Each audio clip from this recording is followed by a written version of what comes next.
सभी मित्रों को जय श्री राम, जय श्री कृष्ण। मित्रों, बहुत दिन बाद वीडियो बना रहा हूँ। जेल चला गया था। बहुत से जिहादियों ने मित्रों, कुछ 2500 जिहादियों ने मेरे ऊपर एफआईआर कर दिया था।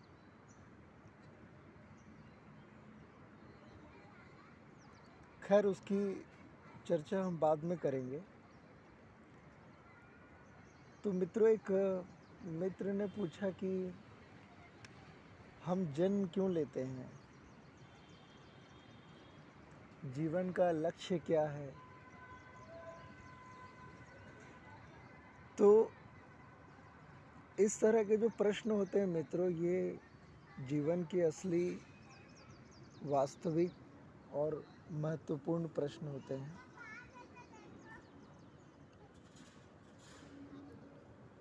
तो हमारे शरीर में मित्रों 7 चक्र होते हैं।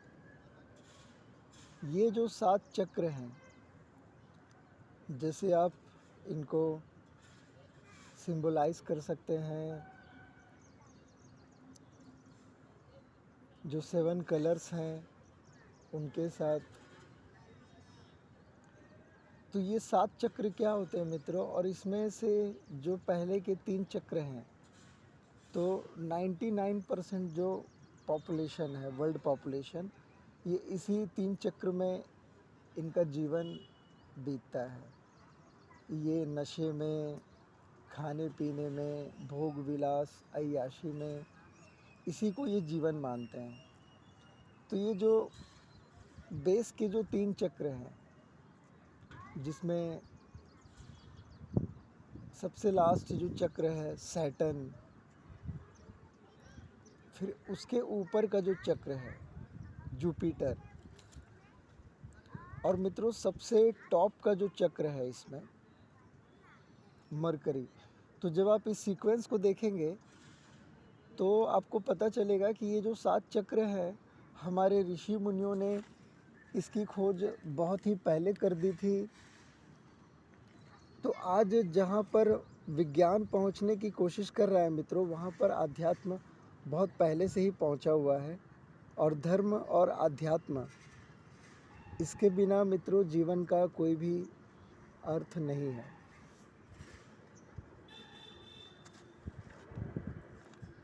मित्रों, बहुत से लोगों को लगता है कि जीवन सिर्फ खाने पीने, भोग विलास के लिए है, लेकिन ये गलत है मित्रों। जीवन का जो असली लक्ष्य है, ये है मोक्ष की प्राप्ति करना। जीवन का जो असली लक्ष्य है, ये है समाधि को प्राप्त करना। लेकिन व्यक्ति संसाधनों में इतना लिप्त हो चुका है कि उसने जीवन के अर्थ को ही जो है अनर्थ में बदल लिया है, और इसीलिए वो नर्क भोग रहा है, कष्ट भोगता है, दुख दर्द भोगता है। हैप्पी होली। हैप्पी होली भैया। अरे नहीं नहीं नहीं नहीं नहीं नहीं नहीं, हैप्पी होली सभी को। तो मित्रों, मैं आपको बता रहा था वो 7 चक्रों के बारे में। तो वो 7 चक्र सभी में होते हैं। तो ये जो हमारे शरीर में जो मित्रों जो छठा चक्र होता है, आज्ञा चक्र, यहाँ तक बहुत ही रेयर लोग पहुँच पाते हैं। ये जो चक्र मित्रों जिनका भी जागृत होता है, वो त्रिकालदर्शी बन जाता है। उसके अंदर बहुत से अद्भुत क्षमताएं आ जाते हैं, उसका विल पावर बढ़ जाता है। तो यहाँ तक पहुँच पाना मित्रों बहुत ही रेयर है। और जो इसके बाद जो 7वां चक्र होता है मित्रों, सहस्त्रार, ये जो चक्र होता है सहस्त्रार चक्र, ये समाधि का चक्र होता है, मोक्ष का चक्र होता है, जो जीवन का वास्तविक लक्ष्य है। तो जो मित्र पूछते हैं कि हम जन्म क्यों लेते हैं, तो मित्रों जिस प्रकार से आपका जन्म होता है उसी प्रकार से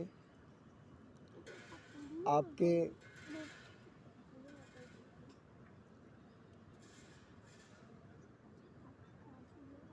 आदि शक्ति का भी जन्म होता है।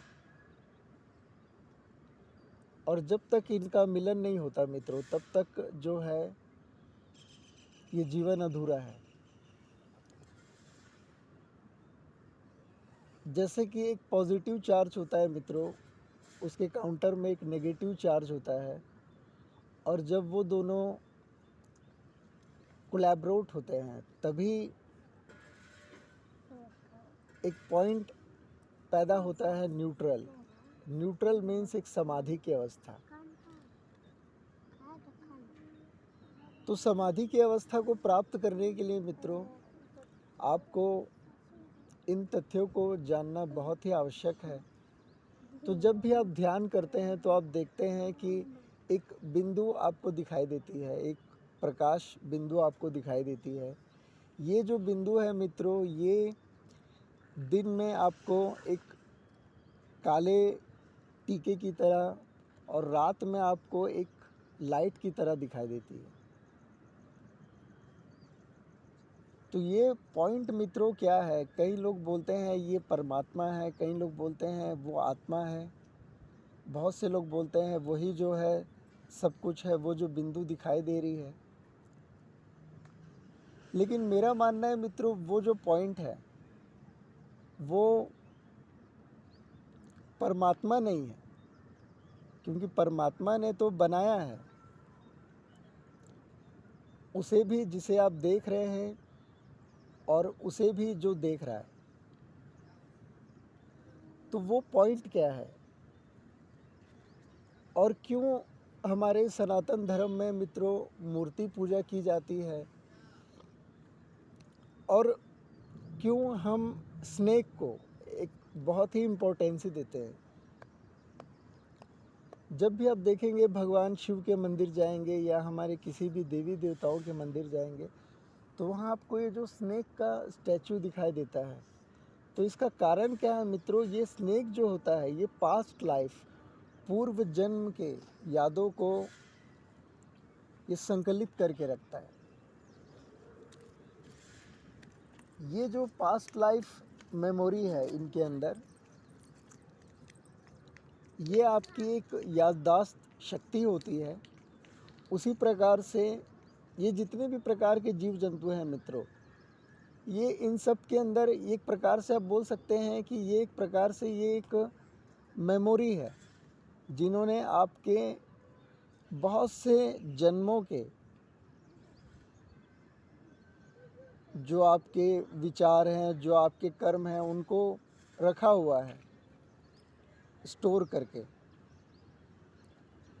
तो जब आप ये स्नेक को देखते हैं, और क्यों इसे कुंडलिनी नाम दिया गया है, क्यों इसे एक स्नेक स्पाइरल कुंडलिनी कहा गया है मित्रों, क्योंकि स्नेक जो है, अब देखेंगे हमारे हिंदू धर्म में मित्रों जितने भी जीव जंतु है ये सब किसी ना किसी गॉड से कनेक्टेड है। यही इन टेम्पल्स का रीज़न है why Hindus go to the temple. This is the very reason कि हर एक गॉड जो है वो किसी ना किसी एनिमल से, जीव जंतु से कनेक्टेड है। भगवान शिव नंदी से कनेक्टेड है, स्नेक से, भगवान श्री राम बंदरों से, भगवान श्री कृष्ण के मंदिर जब आप जाते हैं तो वहाँ गौ माता को देखते हैं, भगवान गणेश जी कनेक्टेड है चूहे से। तो जितने भी प्रकार के जीव जंतु हैं ये किसी ना किसी भगवान से कनेक्टेड है। तो ये स्नेक जो है मित्रों, ये कनेक्टेड है आपके पार्टनर से। जिसका जन्म निश्चित रूप से हुआ होगा आपके साथ ही आपके लिए।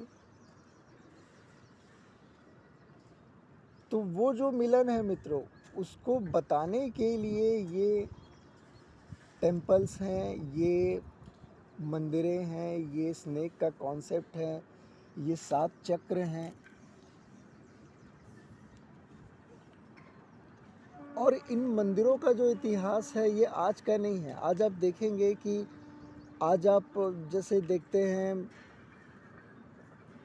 बहुत बड़े बड़े बिल्डिंग्स में लाइटिंग अरेस्टर लगे हुए रहते हैं कि अगर बहुत ज़्यादा बादल, बिजली, ये सबसे जो मृत्यु होती है इनसे बचने के लिए। तो मित्रों, ये जो कॉन्सेप्ट है, ये जो लाइटिंग अरेस्टर का कॉन्सेप्ट है, ये तो इलेक्ट्रिकल इंजीनियरिंग ने इसे आज दिया है, लेकिन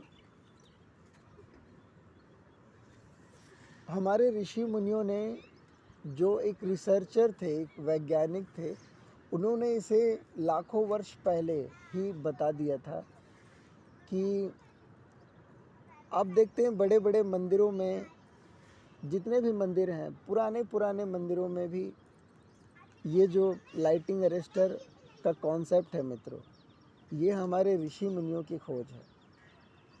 क्योंकि उन्हें पता था कि इस प्रकार की आपदा आने पर उन्हें मंदिर की आवश्यकता होगी, जहाँ लाइटिंग अरेस्टर जैसा एक लोहे का स्ट्रिंग जो है लगा हुआ होगा, वो उन्हें प्रोटेक्ट करेगा।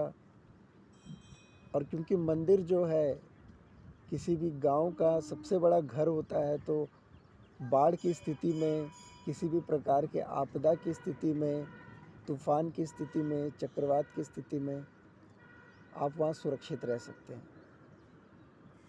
अब क्योंकि मित्रों आपको वेदों का ज्ञान नहीं, आपको पुराणों का ज्ञान नहीं, और गलती आपकी भी नहीं, क्योंकि आपको अभी तक किसी ने बताया भी नहीं। तो मित्रों, जब आपको ये ज्ञान हो जाएगा, तब आपको मोक्ष और समाधि क्या है इसका भी पता चल जाएगा। जय श्री राम, जय श्री कृष्ण।